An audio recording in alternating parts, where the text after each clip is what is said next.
Before you scroll, just pause for a moment and give this story a chance. Because what you're about to hear might sound a lot like your own journey. And if it does, don't forget to like, comment, and subscribe to The Control English. Maybe this is the video that finally makes it all click. I wasn't born knowing English. In fact, where I grew up, hearing English was like hearing a foreign drumbeat from a world far away. TVs spoke it, radios whispered it, city people used it.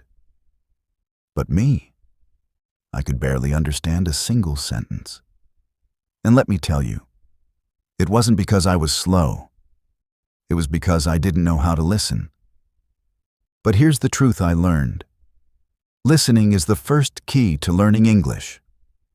And if you want to speak fluently one day, your ears must become your first classroom.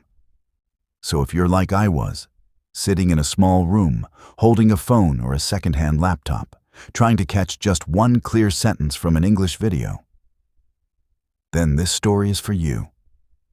This is how I learned to listen, step by step, and how you can too.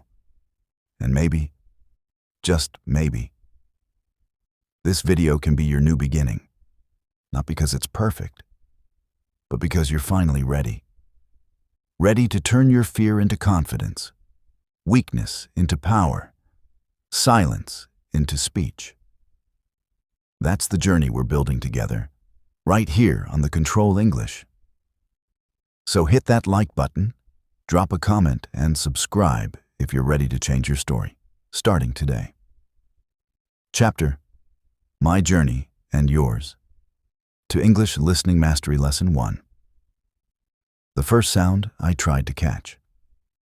The first time I tried to listen to English was a complete disaster. I had a cheap FM radio, and I tuned into a station from a distant city. The announcer was speaking in English, fast, smooth, confident. But all I heard was noise. I caught maybe 2 words: morning and thank you. That's it. And yet, I was fascinated. I realized something deep that day. My ears were not trained. I didn't need grammar books yet.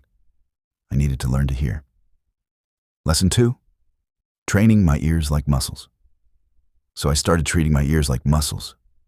You don't lift 50 pounds on the first day at the gym, right? You start small. I began with slow English, children's cartoons, beginner podcasts, English songs with subtitles. And I listened every single day. No breaks. Even if I didn't understand everything, I let the words touch my ears. Repetition made my ears stronger.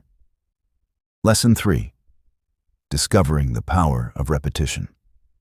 I picked one short English video every day, just one, and watched it 5 times. The first time was noise. The second time, I recognized a few words. The third time, a few more. By the 5th time, I could hear every sentence clearly. My ears were slowly learning to decode English sounds. Lesson 4. Subtitles. My first teacher. I can't lie. Subtitles saved me. I turned on English subtitles, and suddenly my brain had a bridge between sound and meaning. I'd pause the video, read the sentence, then rewind and listen again. I wasn't just watching a video. I was studying music, English music, and I was learning the rhythm. Lesson 5. Building a listening routine. I made a promise to myself. 30 minutes of English listening every morning before anything else. It became a habit. Just like brushing my teeth. I'd play a podcast while brushing. I'd listen to news headlines while cooking eggs. I didn't need extra time.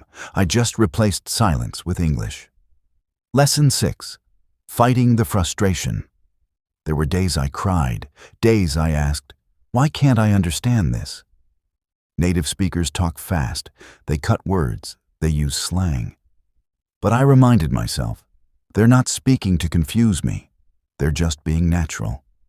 And if I stay patient, one day their speech would become my understanding. Lesson 7. Listening before sleeping. I added one powerful technique: listening before sleep. I'd play a simple English story at night. I didn't worry about understanding every word. I let my brain relax and absorb. Sometimes I even dreamed in English. Night listening made my brain softer, more ready to receive. Lesson 8. One accent at a time. At first, I tried listening to American, British, and Australian accents together. Bad idea. My brain got confused, so I picked one: American. I listened only to American speakers for 2 months. That focus helped me catch the flow, the rhythm, the tone. Only later did I explore other accents. Lesson 9. The magic of pausing. Pausing changed everything. I'd listen to one sentence, then stop, repeat it, say it myself, think about it. That pause gave me power. It helped me slow down the speed of native English and make it mine. Lesson 10. Creating a listening journal. Every day, I wrote down 5 new phrases I heard. Not just words, phrases, like "it's up to you" or "that makes sense." I'd note the time, the source, and the sentence. That journal became my treasure. I reviewed it every weekend. It showed me how far I'd come. Lesson 11. Real voices is not just teachers. I stopped listening only to English teachers. I started listening to real people. Vlogs, interviews, street conversations, news reporters. It was messy, yes, but it was real. I was preparing for real life, not just classroom tests. Lesson 12. Imitation is education. Sometimes I'd close my eyes and try to copy the speaker's voice. Word for word. Emotion for emotion. This is called shadowing. It's like becoming a mirror. The more I mirrored, the more natural English sounded in my own mouth. Lesson 13. Music that moves the mind. English songs helped me fall in love with listening. I picked slow songs with clear lyrics. Adele, Ed Sheeran. I'd print the lyrics, sing along, then try without looking. Music taught me pronunciation, intonation, emotion, all through joy. Lesson 14. Podcasts became my university. I discovered beginner-friendly English podcasts. Simple stories, slow speech, clear vocabulary. I'd download episodes and listen while walking, cleaning, or traveling. My phone became my university. My earbuds, my professors. Lesson 15. Accepting what I don't know. Sometimes I'd hear a sentence and miss a word. I used to pause and panic, but then I realized it's okay to not understand everything. Even native speakers miss things. I learned to keep listening, guess the meaning from context, and move forward. Lesson 16. Talking back to the voice. Yes, I spoke to the screen.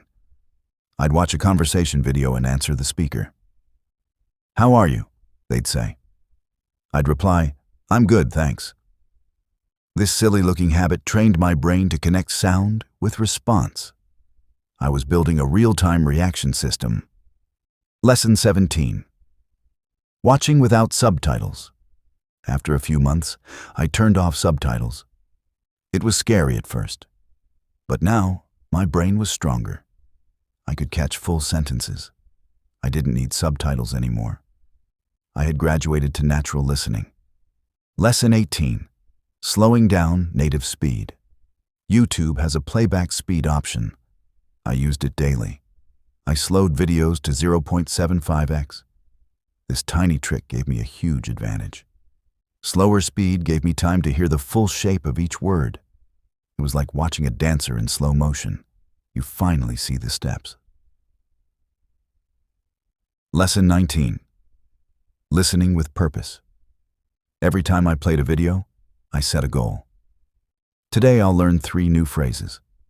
Today I'll understand the first minute without help.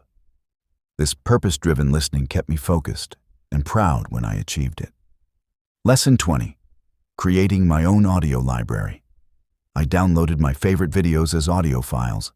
I saved them in folders. Easy stories, grammar talks, motivational English. I listened to these like music albums, over and over. Familiarity became fluency. Lesson 21. Watching with a notebook. Active listening is not passive. I kept a notebook during every video. I'd write down unknown words, pause to check meaning, note how sentences were structured. This notebook became my second ear. Lesson 22. Choosing topics I loved. English listening improved fastest when I listened to what I loved. I liked science, so I watched science channels. I liked business, so I followed entrepreneurs. Love turns learning into obsession. I wasn't just learning English, I was learning about life. Lesson 23. Making mistakes out loud. When I repeated sentences and got them wrong, I laughed. I didn't hide it. Mistakes are part of the sound process. English is a living thing. It grows with noise, not silence. Lesson 24. Testing myself weekly. Once a week, I'd test my ears. I'd play a random podcast, no subtitles, and try to write down what I heard. This dictation test showed me how sharp I was becoming. Each week, fewer blanks, more confidence. Lesson 25. Let your ears open the world. You may feel slow now. You may hear a sentence and catch only one word. But let me tell you, this is how every great English speaker started, with confusion, with noise.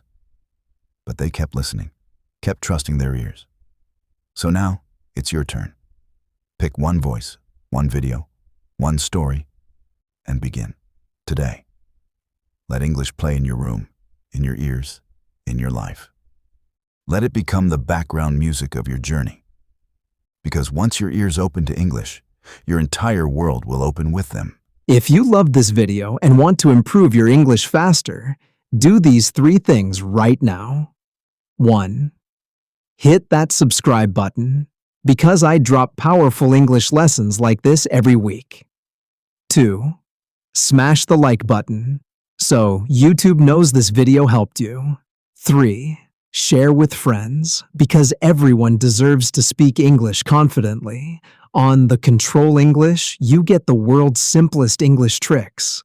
Tap the bell icon to never miss a new lesson. Today's challenge: share this video with 2 friends and tell them, this channel will change your English game. Thank you.